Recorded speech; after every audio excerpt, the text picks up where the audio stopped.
Hello and welcome to Chapter 7 of the audiobook of The Great Gatsby by F. Scott Fitzgerald. My name is Miss Deming, and you can see the rest of the chapters read here on the YouTube playlist of The Great Gatsby Read Aloud. Today we're starting with page 113.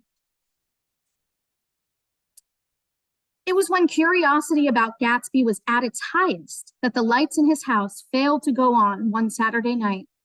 And, as obscurely as it had begun, his career as Trimalchio was over. Only gradually did I become aware that the automobiles which turned expectantly into his drive stayed for just a minute and then drove sulkily away. Wondering if he were sick, I went over to find out. An unfamiliar butler with a villainous face squinted at me suspiciously from the door. "Is Mr. Gatsby sick?" "Nope." After a pause, he added, "Sir," in a dilatory, grudging way. I hadn't seen him around and I was rather worried. "Tell him Mr. Carroway came over." "Who?" he demanded rudely. "Carroway." "Carroway. All right, I'll tell him." Abruptly, he slammed the door.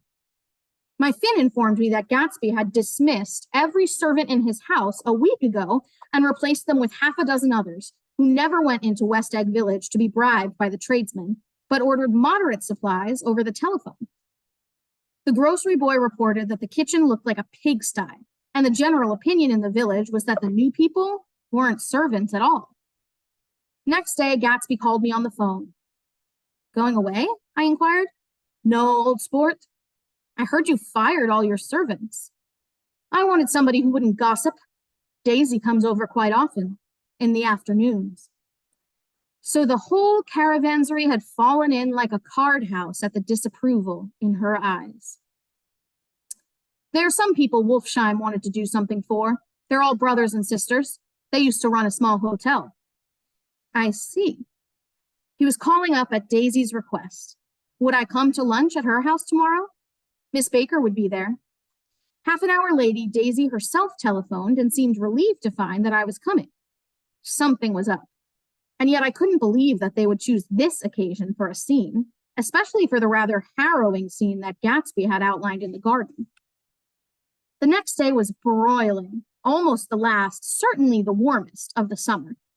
As my train emerged from the tunnel into sunlight, only the hot whistles of the National Biscuit Company broke the simmering hush at noon. The straw seats of the car hovered on the edge of combustion. The woman next to me perspired delicately for a while into her white shirtwaist, and then, as her newspaper dampened under her fingers, lapsed despairingly into deep heat with a desolate cry. Her pocketbook slapped to the floor. "Oh my," she gasped. I picked it up with a weary bend and handed it back to her, holding it at arm's length and by the extreme tip of the corners to indicate that I had no designs upon it. But everyone nearby, including the woman, suspected me just the same. "Hot," said the conductor to familiar faces. "Some weather. Hot, hot, hot. Is it hot enough for you? Is it hot? Is it—" My commutation ticket came back to me with a dark stain from his hand. That anyone should care in this heat whose flushed lips he kissed, whose head made damp the pajama pocket over his heart. Through the hall of the Buchanan's house blew a faint wind, carrying the sound of the telephone bell out to Gatsby and me as we waited at the door. "The master's body," roared the butler into the mouthpiece. "I'm sorry, madame, but we can't furnish it. It's far too hot to touch this noon." What he really said was, "Yes, yes, I'll see." He set down the receiver and came toward us, glistening slightly, to take our stiff straw hats. "Madame expects you in the salon," he cried, needlessly indicating the direction. In this heat, every extra gesture was an affront to the common store of life. The room, shadowed well with awnings, was dark and cool. Daisy and Jordan lay upon an enormous couch, like silver idols weighing down their own white dresses against the singing breeze of the fans. "We can't move," they said together. Jordan's fingers, powdered white over their tan, rested for a moment in mine. "And Mr. Thomas Buchanan, the athlete?" I inquired. Simultaneously, I heard his voice, gruff, muffled, husky, at the hall telephone. Gatsby stood in the center of the crimson carpet and gazed around with fascinated eyes. Daisy watched him and laughed, her sweet, exciting laugh. A tiny gust of powder rose from her bosom into the air. The rumor is, whispered Jordan, that that's Tom's girl on the telephone. We were silent. The voice in the hall rose high with annoyance. Very well, then, I won't sell you the car at all. I'm under no obligations to you at all, and as for your bothering me about it at lunchtime, I won't stand that at all. Holding down the receiver, said Daisy cynically. No, he's not, I assured her. It's a bona fide deal. I happen to know about it. Tom flung open the door, blocked out its space for a moment with his thick body, and hurried into the room. Mr. Gatsby. He put out his broad, flat hand with well-concealed dislike. I'm glad to see you, sir. Nick. This cold drink, cried Daisy. As he left the room again, she got up and went over to Gatsby and pulled his face down, kissing him on the mouth. You know I love you, she murmured. You forget there's a lady present, said Jordan. Daisy looked around doubtfully. You kiss Nick, too. What a low, vulgar girl. I don't care, cried Daisy, and began to clog on the brick fireplace. Then she remembered the heat and sat down guiltily on the couch just as a freshly laundered nurse leading a little girl came into the room. Blessed precious, she crooned, holding out her arms. Come to your own mother that loves you. The child, relinquished by the nurse, rushed across the room and rooted shyly into her mother's dress. The blessed precious! Did mother get powder on your old yellowy hair? Stand up now and say howdy-do. Gatsby and I in turn leaned down and took the small, reluctant hand. Afterward, he kept looking at the child with surprise.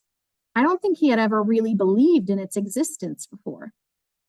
I dressed before luncheon, said the child, turning eagerly to Daisy. That's because your mother wanted to show you off. Her face bent into the single wrinkle of the small white neck. You dream, you. You absolute little dream.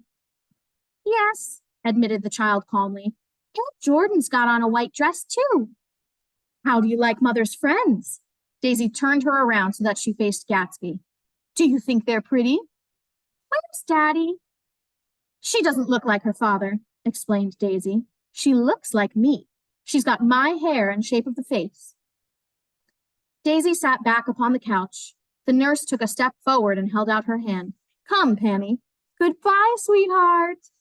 With a reluctant backward glance, the well-disciplined child held to her nurse's hand and was pulled out the door, just as Tom came back, preceding 4 gin rickeys that clicked full of ice.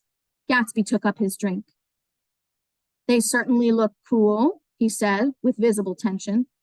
We drank in long, greedy swallows. I read somewhere that the sun's getting hotter every year, said Tom genially. It seems that pretty soon the Earth's going to fall into the sun. Or, wait a minute, it's just the opposite. The sun's getting colder every year. Come outside, he suggested to Gatsby. I'd like you to have a look at the place. I went with them out to the veranda. On the green sound, stagnant in the heat, one small sail crawled slowly toward the fresher sea. Gatsby's eyes followed it momentarily. He raised his hand and pointed across the bay. I'm right across from you. So you are. Our eyes lifted over the rose beds and the hot lawn and the weedy refuse of the dog days along shore. Slowly, the white wings of the boat moved against the blue, cool limit of the sky. Ahead lay the scalloped ocean and the abounding blessed isles. There's sport for you, said Tom, nodding. I'd like to be out there with him for about an hour. We had luncheon in the dining room, darkened too against the heat, and drank down nervous gaiety with the cold ale. What will we do with ourselves this afternoon? Cried Daisy. And the day after that? And the next 30 years? Don't be morbid, Jordan said. Life starts all over again when it gets crisp in the fall. But it's so hot, insisted Daisy, on the verge of tears. And everything's so confused. Let's go to town. Her voice struggled on through the heat, beating against it, molding its senselessness into forms. I've heard of making a garage out of a stable, Tom was saying to Gatsby, but I'm the first man who ever made a stable out of a garage. Who wants to go to town? Demanded Daisy insistently. Gatsby's eyes floated toward her. Ah, she cried, you look so cool. Their eyes met, and they stared together at each other, alone in space. With an effort, she glanced down at the table. "You always look so cool," she repeated. She had told him that she loved him, and Tom Buchanan saw. He was astounded.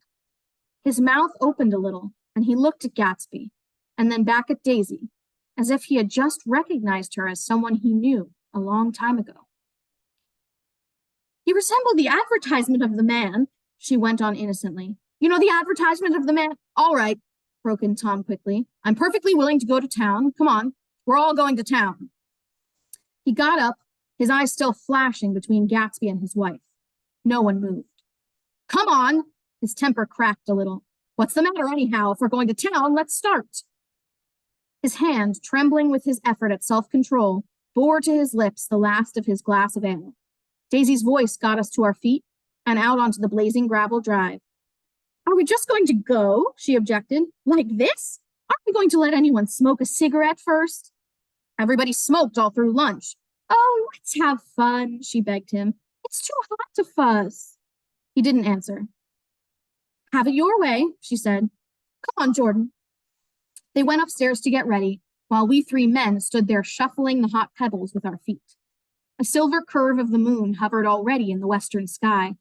Gatsby started to speak, changed his mind, but not before Tom wheeled and faced him expectantly. "Pardon me?" "Have you got your sables here?" asked Gatsby with an effort. "About a quarter of a mile down the road." "Oh." A pause. "I don't see the idea of going to town," broke out Tom savagely. "Women get these notions in their heads." "Shall we take anything to drink?" called Daisy from an upper window. "I'll get some whiskey," answered Tom. He went inside. Gatsby turned to me rigidly. "I can't say anything in this house, old sport." "She's got an indiscreet voice," I remarked. "It's full of—" I hesitated. "Her voice is full of money," he said suddenly. That was it. I'd never understood before. It was full of money. That was the inexhaustible charm that rose and fell in it, the jingle of it, the cymbal song of it. High in a white palace, the king's daughter, the golden girl. Tom came out of the house wrapping a quart bottle in a towel, followed by Daisy and Jordan wearing small, tight hats of metallic cloth and carrying light capes over their arms. "Shall we all go in my car?" suggested Gatsby. He felt the hot green leather of the seat. I ought to have left it in the shade. "Is it standard shift?" demanded Tom. "Yes." "Well, you take my coupe and let me drive your car to town." The suggestion was distasteful to Gatsby. "I don't think there's much gas," he objected. "Plenty of gas," said Tom boisterously. He looked at the gauge. "And if it runs out, I can stop at a drugstore. You can buy anything at a drugstore nowadays." A pause followed this apparently pointless remark. Daisy looked at Tom frowning, and an indefinable expression, at once definitely unfamiliar and vaguely recognizable, as if I had only heard it described in words, passed over Gatsby's face. "Come on, Daisy," said Tom, pressing her with his hand toward Gatsby's car. "I'll take you in this circus wagon." He opened the door, but she moved out from the circle of his arm. "You take Nick and Jordan. We'll follow you in the coupe." She walked closely to Gatsby, touching his coat with her hand. Jordan and Tom and I got into the front seat of Gatsby's car. Tom pushed the unfamiliar gears tentatively, and we shot off into the oppressive heat, leaving them out of sight behind. "Did you see that?" demanded Tom. "See what?" He looked at me keenly, realizing that Jordan and I must have known all along. "You think I'm pretty dumb, don't you?" he suggested. "Perhaps I am, but I have almost a second sight sometimes that tells me what to do. Maybe you don't believe that, but science—" He paused. The immediate contingency overtook him, pulled him back from the edge of the theoretical abyss. "I've made a small investigation of this fellow," he continued. "I could have gone deeper if I'd known." "Do you mean you've been to a medium?" inquired Jordan humorously. "What?" Confused, he stared at us as we laughed. "A medium? About Gatsby?" "About Gatsby? No, I haven't. I said I'd been making a small investigation of his past. And you found he was an Oxford man, said Jordan helpfully. An Oxford man? He was incredulous. Like hell he is. He wears a pink suit. Nevertheless, he's an Oxford man. Oxford, New Mexico, snorted Tom contemptuously, or something like that. Listen, Tom, if you're such a snob, why did you invite him to lunch? Demanded Jordan crossly. Daisy invited him. She knew him before we were married, God knows where. We were all irritable now at the fading ale, and aware of it, we drove for a while in silence. Then, as Dr. T.J. Eckelberg's faded eyes came into sight down the road, I remembered Gatsby's caution about gasoline. We've got enough to get us to town, said Tom. But there's a garage right here, objected Jordan. I don't want to get stalled in this baking heat. Tom threw on both brakes impatiently, and we slid to an abrupt, dusty stop under Wilson's sign. After a moment, the proprietor emerged from the interior of his establishment and gazed hollow-eyed at the car. Let's have some gas, cried Tom roughly. What do you think we stopped for, to admire the view? I'm sick, said Wilson without moving. Been sick all day. What's the matter? I'm all run down. Well, shall I help myself? Tom demanded. You sounded well enough on the phone. With an effort, Wilson left the shade and support of the doorway and, breathing hard, unscrewed the cap of the tank. In the sunlight, his face was green. I didn't mean to interrupt your lunch, he said, but I need money pretty bad, and I was wondering what you were going to do with your old car. How do you like this one? Inquired Tom. I bought it last week. It's a nice yellow one, said Wilson as he strained at the handle. Like to buy it? Big chance, Wilson smiled faintly. No, but I could make some money on the other. What do you want money for all of a sudden? I've been here too long. I want to get away. My wife and I want to go west. Your wife does? Exclaimed Tom, startled. She's been talking about it for 10 years. He rested for a moment against the pump, shading his eyes. And now she's going whether she wants to go or not. I'm going to get her away. The coupe flashed by us with a flurry of dust and the flash of a waving hand. What do I owe you? Demanded Tom harshly. I just got wised up to something funny the last 2 days, remarked Wilson. That's why I want to get away. That's why I've been bothering you about the car. What do I owe you? $1.20. The relentless beating heat was beginning to confuse me, and I had a bad moment there before I realized that so far his suspicions hadn't alighted on Tom. He had discovered that Myrtle had some sort of life apart from him in another world, and the shock had made him physically sick. I stared at him and then at Tom, who had made a parallel discovery less than an hour before, and it occurred to me that there was no difference between men, in intelligence or race, so profound as the difference between the sick and the well. Wilson was so sick that he looked guilty, unforgivably guilty, as if he had just got some poor girl with child. I'll let you have that car, said Tom. I'll send it over tomorrow afternoon. That locality was always vaguely disquieting, even in the broad glare of the afternoon, and now I turned my head as though I had been warned of something behind. Over the ash heaps, the giant eyes of Dr. T.J. Eckelberg kept their vigil. But I perceived, after a moment, that other eyes were regarding us with peculiar intensity from less than 20 feet away. In one of the windows over the garage, the curtains had been moved aside a little, and Myrtle Wilson was peering down at the car. So engrossed was she that she had no consciousness of being observed, and one emotion after another crept into her face like objects into a slowly developing picture. Her expression was curiously familiar.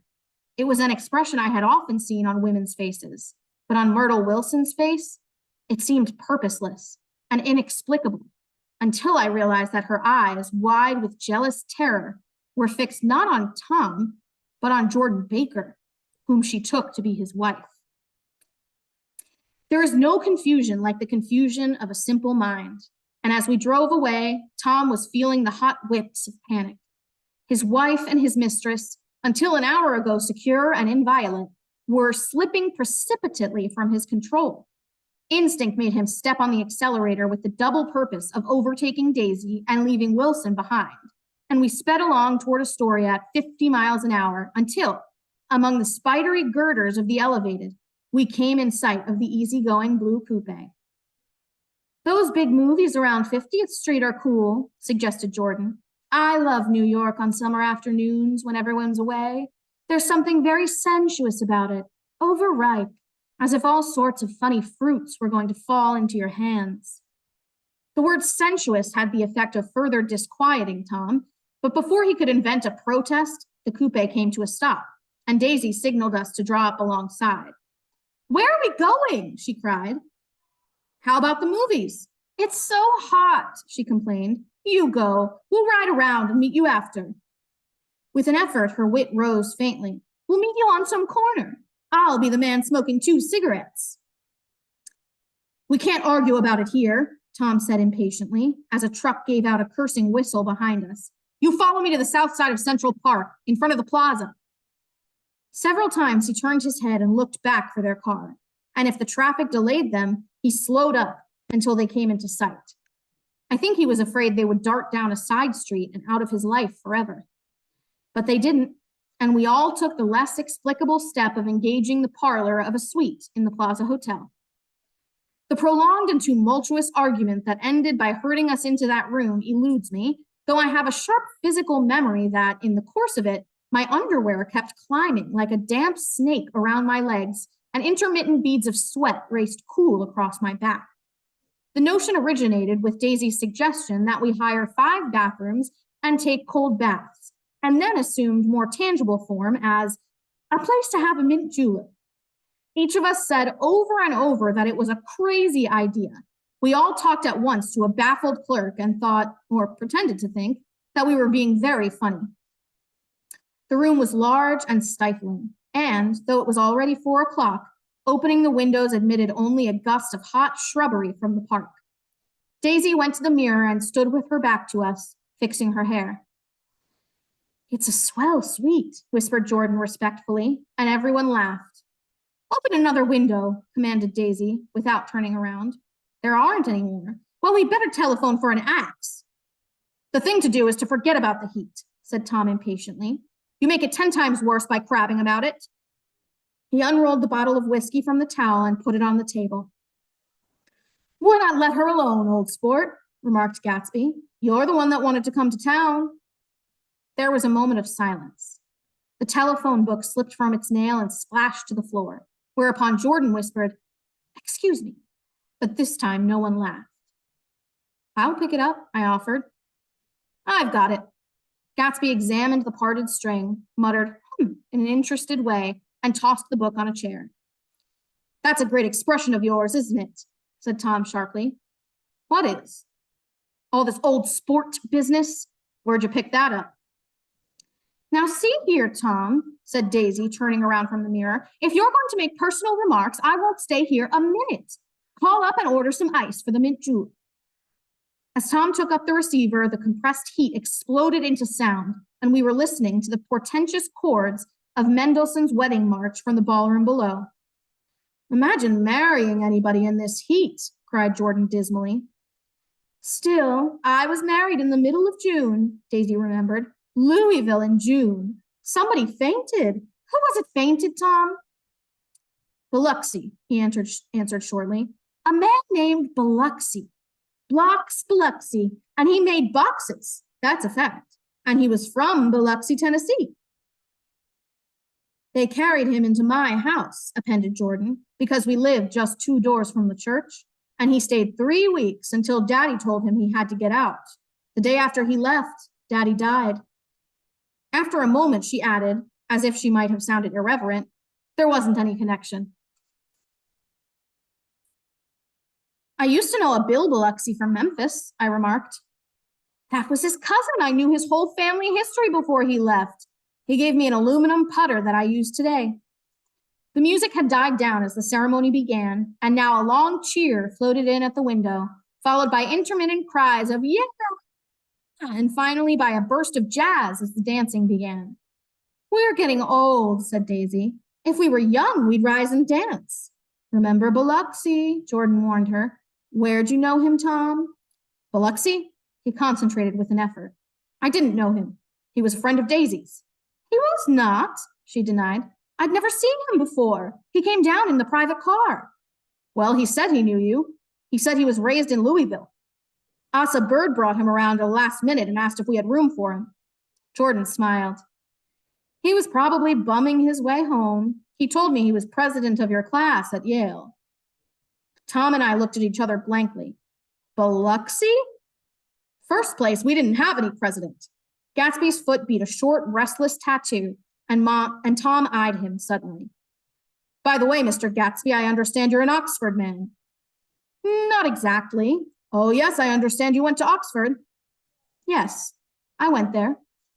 A pause. Then Tom's voice, incredulous and insulting. You must have gone there about the time Biloxi went to New Haven. Another pause.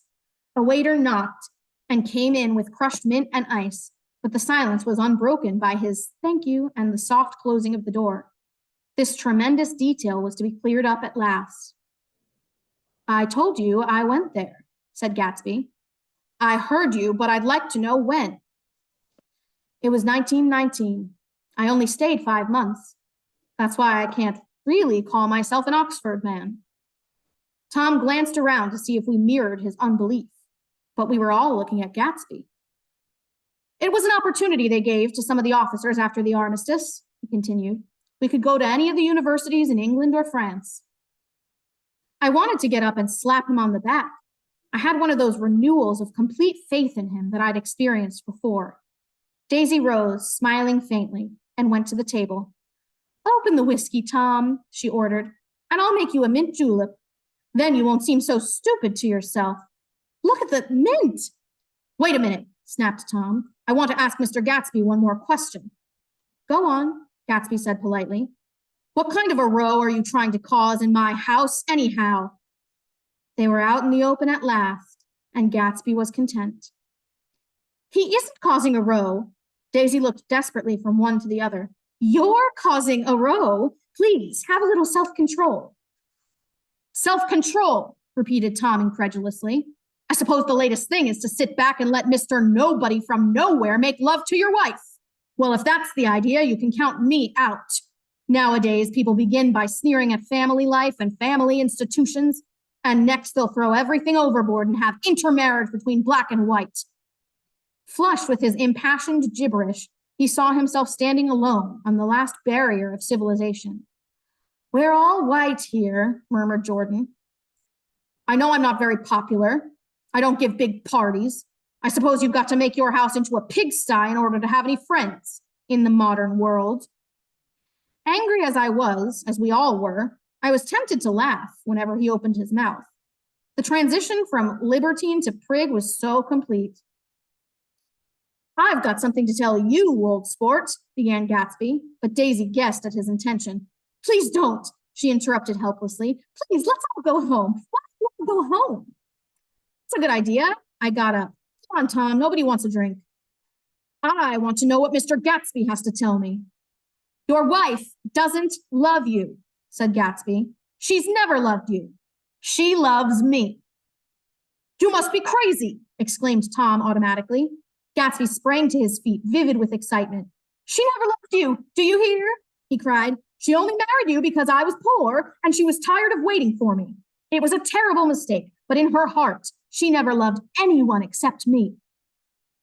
At this point, Jordan and I tried to go, but Tom and Gatsby insisted with competitive firmness that we remain, as though neither of them had anything to conceal, and it would be a privilege to partake vicariously of their emotions.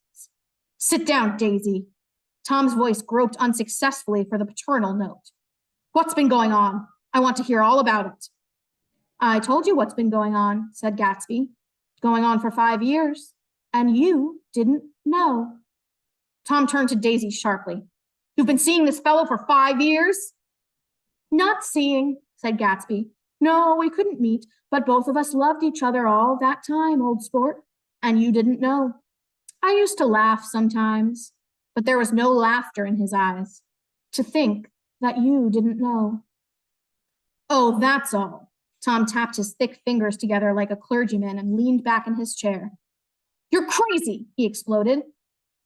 I can't speak about what happened 5 years ago because I didn't know Daisy then. And I'll be damned if I see how you got within a mile of her unless you brought the groceries to the back door.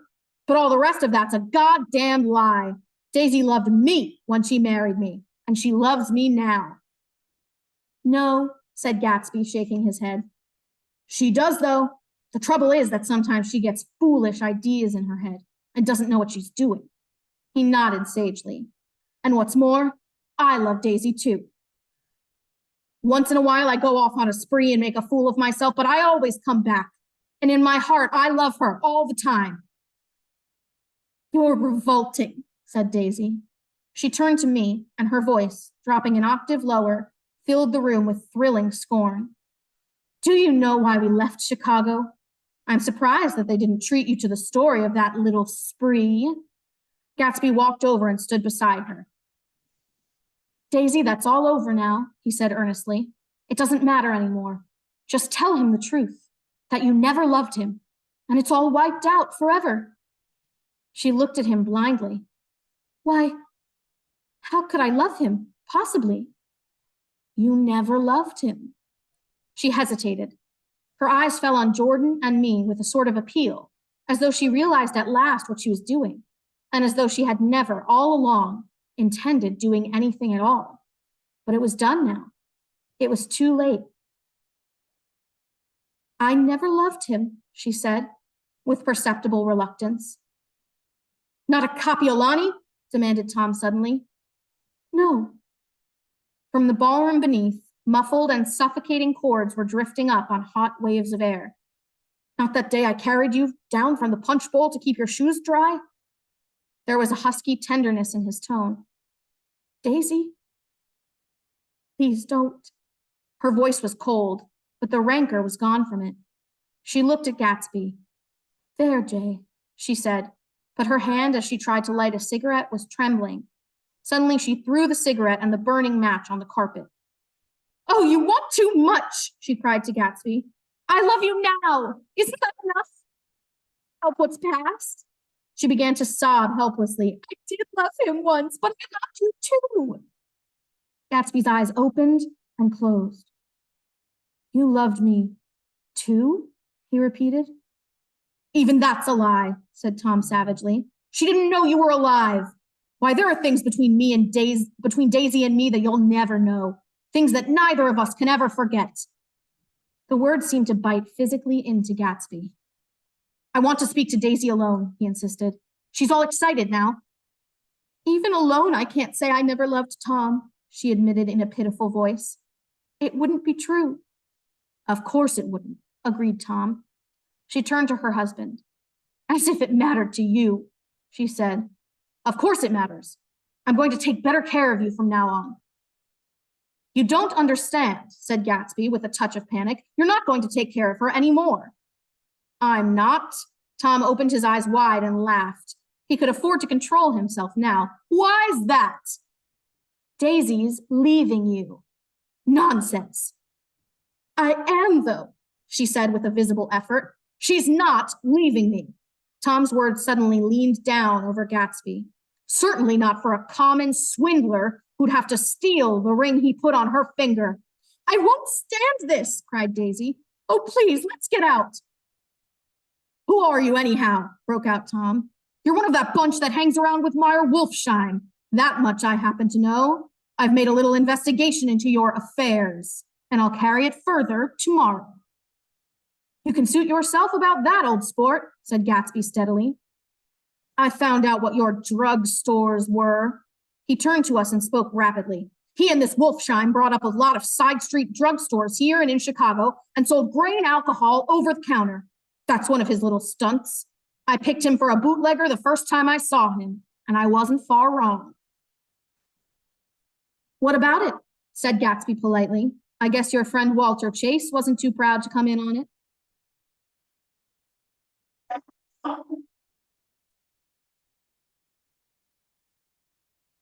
And you left him in the lurch, didn't you? You let him go to jail for a month over in New Jersey. God, you ought to hear Walter on the subject of you. He came to us dead broke. He was very glad to pick up some money, old sport. Don't you call me old sport, cried Tom. Gatsby said nothing. Walter could have you up on the betting laws too, but Wolfsheim scared him into shutting his mouth. That unfamiliar yet recognizable look was back again in Gatsby's face. The drugstore business was just small change, continued Tom slowly, but you've got something on now that Walter's afraid to tell me about. I glanced at Daisy, who was staring terrified between Gatsby and her husband, and at Jordan, who had begun to balance an invisible but absorbing object on the tip of her chin. Then I turned to Gatsby and was startled at his expression. He looked, and this is said in all contempt for the babbled slander of his garden, as if he had killed a man. For a moment, the set of his face could be described in just that fantastic way. It passed, and he began to talk excitedly to Daisy, denying everything, defending his name against accusations that had not been made. But with every word, she was drawing further and further into herself.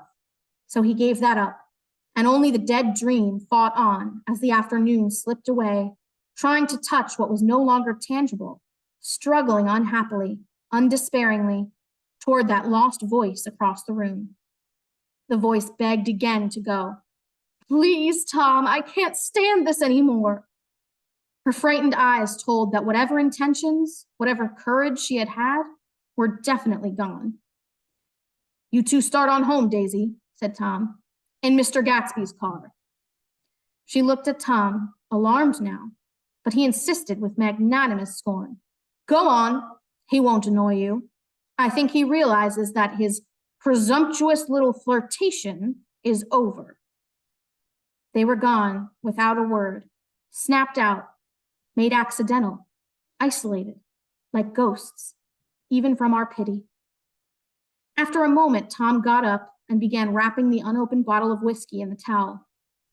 Want any of this stuff, Jordan? Nick? I didn't answer. Nick? He asked again. What? Want any? No, I just remembered that today's my birthday. I was 30. Before me stretched the portentous, menacing road of a new decade. It was 7 o'clock when we got into the coupe with him and started for Long Island. Tom talked incessantly, exulting and laughing, but his voice was as remote from Jordan and me as the foreign clamor on the sidewalk or the tumult of the elevated overhead. Human sympathy has its limits, and we were content to let all their tragic arguments fade with the city lights behind. 30, the promise of a decade of loneliness, a thinning list of single men to know, a thinning briefcase of enthusiasm, thinning hair. But there was Jordan beside me, who, unlike Daisy, was too wise ever to carry well-forgotten dreams from age to age. As we passed over the dark bridge, her wan face fell lazily against my coat's shoulder, and the formidable stroke of 30 died away with the reassuring pressure of her hand. So we drove on toward death through the cooling twilight. The young Greek, Michaelis, who ran the coffee joint beside the ash heaps, was the principal witness at the inquest. He had slept through the heat until after 5, when he strolled over to the garage and found George Wilson sick in his office, really sick, pale as his own pale hair and shaking all over. Michaelis advised him to go to bed, but Wilson refused, saying that he'd miss a lot of business if he did. While his neighbor was trying to persuade him, a violent racket broke out overhead. I've got my wife locked in up there, explained Wilson calmly. She's going to stay there till the day after tomorrow, and then we're going to move away. Michaelis was astonished. They had been neighbors for 4 years, and Wilson had never seemed faintly capable of such a statement. Generally, he was one of these worn-out men. When he wasn't working, he sat on a chair in the doorway and stared at the people and the cars that passed along the road. When anyone spoke to him, he invariably laughed in an agreeable, colorless way. He was his wife's man and not his own. So naturally, Michaelis tried to find out what had happened, but Wilson wouldn't say a word. Instead, he began to throw curious, suspicious glances at his visitor and ask him what he'd been doing at certain times on certain days. Just as the latter was getting uneasy, some workman came past the door bound for his restaurant, and Michaelis took the opportunity to get away, intending to come back later. But he didn't. He supposed he forgot to, that's all. When he came outside again, a little after 7, he was reminded of the conversation because he heard Mrs. Wilson's voice, loud and scolding, downstairs in the garage. "Beat me," he heard her cry. "Throw me down and beat me, you dirty little coward." A moment later, she rushed out into the dusk, waving her hands and shouting. Before he could move from his door, the business was over. The death car, as the newspapers called it, didn't stop. It came out of the gathering darkness, wavered tragically for a moment, and then disappeared around the next bend. Michaelis wasn't even sure of its color. He told the first policeman that it was light green. The other car, the one going toward New York, came to rest 100 yards beyond, and its driver hurried back to where Myrtle Wilson, her life violently extinguished, knelt in the road and mingled her thick, dark blood with the dust. Michaelis and this man reached her first, but when they had torn open her shirtwaist, still damp with perspiration, they saw that her left breast was swinging loose like a flap, and there was no need to listen for the heart beneath. The mouth was wide open and ripped at the corners, as though she had choked a little in giving up the tremendous vitality she had stored so long. We saw the 3 or 4 automobiles and the crowd when we were still some distance away. "Wreck," said Tom. "That's good. Wilson will have a little business at last." He slowed down, but still without any intention of stopping, until, as we came nearer, the hushed, intent faces of the people at the garage door made him automatically put on the brakes. "We'll take a look," he said doubtfully. "Just a look." I became aware now of a hollow wailing sound, which issued incessantly from the garage, a sound which, as we got out of the coupe and walked toward the door, resolved itself into the words, "Oh my God," uttered over and over in a gasping moan. "There's some bad trouble here," said Tom excitedly. He reached up on tiptoes and peered over a circle of heads into the garage, which was lit only by a yellow light in a swinging wire basket overhead. Then he made a harsh sound in his throat, and with a violent thrusting movement of his powerful arms, pushed his way through. The circle closed up again with a running murmur of expostulation. It was a minute before I could see anything at all. Then new arrivals disarranged the line, and Jordan and I were pushed suddenly inside. Myrtle Wilson's body, wrapped in a blanket, and then in another blanket, as though she suffered from a chill in the hot night, lay on a work table by the wall, and Tom, with his back to us, was bending over it, motionless. Next to him stood a motorcycle policeman, taking down names with much sweat and correction in a little book. At first, I couldn't find the source of the high, groaning words that echoed clamorously through the bare garage. Then I saw Wilson, standing on the raised threshold of his office, swaying back and forth and holding to the doorpost with both hands. Some man was talking to him in a low voice and attempting, from time to time, to lay a hand on his shoulder, but Wilson neither heard nor saw. His eyes would drop slowly from the swinging light to the laden table by the wall, and then jerk back to the light again, and he gave out incessantly this high, horrible call. "Oh my God, oh my God, oh my God, oh my God." Presently, Tom lifted his head with a jerk and, after staring around the garage with glazed eyes, addressed a mumbled, incoherent remark to the policeman. "M-A-V, the policeman was saying. "O, no, R, corrected the man. M-A-V-R-O. "Listen to me," muttered Tom fiercely. "R," said the policeman. "O, G, G." He looked up as Tom's broad hand fell sharply on his shoulder. "What you want, fella?" "What happened? That's what I want to know." "Auto hit her. Instantly killed." "Instantly killed," repeated Tom, staring. "She ran out in a road. Son of a bitch didn't even stop his car." "There was 2 cars," said Michaelis. "One coming, one going, see?" "Going where?" asked the policeman keenly. "One going each way. Well, she—" His hand rose toward the blankets, but stopped halfway and fell to his side. "She ran out there, and the one coming from New York knock right into her, going 30 or 40 miles an hour. What's the name of this place here? Demanded the officer. Hasn't got any name. A pale, well-dressed Negro stepped near. It was a yellow car, he said. Big yellow car, new. See the accident? Asked the policeman. No, but the car passed me down the road going faster than 40, going 50, 60. Come here and let's have your name. Look out now, I want to get his name. Some words of this conversation must have reached Wilson, swaying in the office door, for suddenly a new theme found voice among his gasping cries.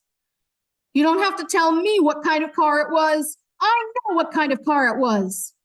Watching Tom, I saw the wad of muscle back of his shoulder tighten under his coat.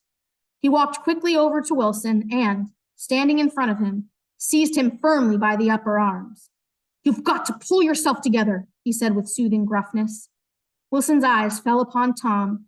He started up on his tiptoes and then would have collapsed to his knees had not Tom held him upright. Listen, said Tom, shaking him a little. I just got here a minute ago from New York. I was bringing you that coupe we've been talking about. That yellow car I was driving this afternoon wasn't mine, do you hear? I haven't seen it all afternoon. Only the Negro and I were near enough to hear what he said, but the policeman caught something in the tone and looked over with truculent eyes. What's all that? He demanded. I'm a friend of his. Tom turned his head but kept his hands firm on Wilson's body. He says he knows the car that did it. It was a yellow car. Some dim impulse moved the policeman to look suspiciously at Tom. And what color's your car? It's a blue car, a coupe. We've come straight from New York, I said. Someone who had been driving a little behind us confirmed this, and the policeman turned away. Now, if you'll let me have that name again, correct. Picking up Wilson like a doll, Tom carried him into the office, set him down in a chair, and came back. If somebody will come here and sit with him, he snapped authoritatively.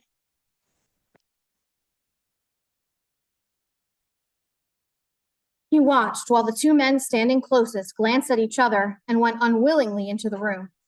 Then Tom shut the door on them and came down the single step, his eyes avoiding the table. As he passed close to me, he whispered, "Let's get out." Self-consciously, with his authoritative arms breaking the way, we pushed through the still gathering crowd, passing a hurried doctor, case in hand, who had been sent for in wild hope half an hour ago. Tom drove slowly until we were beyond the bend. Then his foot came down hard, and the coupe raced along through the night. In a little while, I heard a low, husky sob and saw that the tears were overflowing down his face. The goddamn coward, he whimpered. He didn't even stop his car. The Buchanan's house floated suddenly toward us through the dark, rustling trees. Tom stopped beside the porch and looked up at the second floor, where two windows bloomed with light among the vines. Daisy's home, he said. As we got out of the car, he glanced at me and frowned slightly. I ought to have dropped you in West Egg, Nick. There's nothing we can do tonight. A change had come over him, and he spoke gravely and with decision. As we walked across the moonlit gravel to the porch, he disposed of the situation in a few brisk phrases. I'll telephone for a taxi to take you home, and while you're waiting, you and Jordan better go in the kitchen and have them get you some supper, if you want any. He opened the door. Come on, come in. No, thanks, but I'd be glad if you'd order me the taxi. I'll wait outside. Jordan put her hand on my arm. Won't you come in, Nick?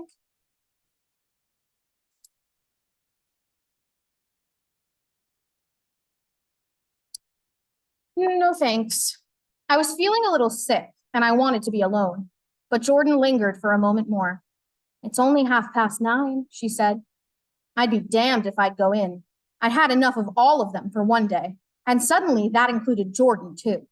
She must have seen something of this in my expression, for she turned abruptly away and ran up the porch steps into the house. I sat down for a few minutes with my head in my hands until I heard the phone taken up inside and the butler's voice calling a taxi. Then I walked slowly down the drive away from the house, intending to wait by the gate. I hadn't gone 20 yards when I heard my name and Gatsby stepped from between two bushes into the path. I must have felt pretty weird by that time, because I could think of nothing except the luminosity of his pink suit under the moon. What are you doing? I inquired. Just standing here, old sport. Somehow that seemed a despicable occupation. For all I knew, he was going to rob the house in a moment. I wouldn't have been surprised to see sinister faces, the faces of Wolfsheim's people, behind him in the dark shrubbery. Did you see any trouble on the road? He asked after a minute. Yes. He hesitated. Was she killed? Yes. I thought so. I told Daisy I thought so. It's better that the shock should all come at once. She stood it pretty well. He spoke as if Daisy's reaction was the only thing that mattered. I got to West Egg by a side road, he went on, and left the car in my garage. I don't think anybody saw us, but of course I can't be sure. I disliked him so much by this time that I didn't find it necessary to tell him he was wrong. Who was the woman? He inquired. Her name was Wilson. Her husband owns the garage. How the devil did it happen? Well, I tried to swing the wheel. He broke off, and suddenly I guessed at the truth. Was Daisy driving? Yes, he said after a moment. But of course I'll say I was. You see, when we left New York, she was very nervous, and she thought it would steady her to drive. And this woman rushed out at us just as we were passing a car coming the other way. It all happened in a minute, but it seemed to me that she wanted to speak to us, thought we were somebody she knew. Well, first Daisy turned away from the woman toward the other car. Then she lost her nerve and turned back. The second my hand reached the wheel, I felt the shock. It must have killed her instantly. It ripped her open. Don't tell me, old sport, he winced. Anyhow, Daisy stepped on it. I tried to make her stop, but she couldn't, so I pulled on the emergency brake. Then she fell over into my lap, and I drove on. She'll be all right tomorrow, he said presently. I'm just going to wait here and see if he tries to bother her about that unpleasantness this afternoon. She's locked herself into her room, and if he tries any brutality, she's going to turn the light out and on again. He won't touch her, I said. He's not thinking about her. I don't trust him, old sport. How long are you going to wait? All night, if necessary. Anyhow, till they all go to bed. A new point of view occurred to me. Suppose Tom found out that Daisy had been driving. He might think he saw a connection in it. He might think anything. I looked at the house. There were 2 or 3 bright windows downstairs and the pink glow from Daisy's room on the second floor. You wait here, I said. I'll see if there's any sign of a commotion. I walked back along the border of the lawn, traversed the gravel softly, and tiptoed up the veranda steps. The drawing room curtains were open, and I saw that the room was empty. Crossing the porch where we had dined that June night 3 months before, I came to a small rectangle of light, which I guessed was the pantry window. The blind was drawn, but I found a rift at the sill. Daisy and Tom were sitting opposite each other at the kitchen table, with a plate of cold fried chicken between them and 2 bottles of ale.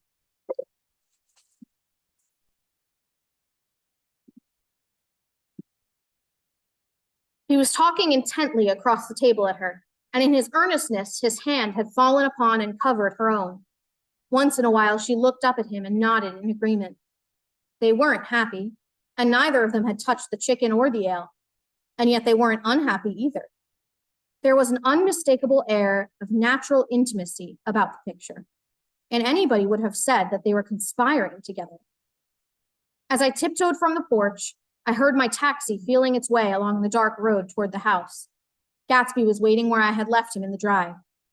Is it all quiet up there? He asked anxiously. Yes, it's all quiet, I hesitated. You better come home and get some sleep. He shook his head. I want to wait here till Daisy goes to bed. Good night, old sport. He put his hands in his coat pockets and turned back eagerly to his scrutiny of the house, as though my presence marred the sacredness of the vigil. So I walked away and left him standing there in the moonlight, watching over nothing. That was chapter 7. Stay tuned for chapter 8 and then chapter 9, which is the final chapter in the book. 2 more chapters to go. I hope you've enjoyed it so far, and I'll see you next time.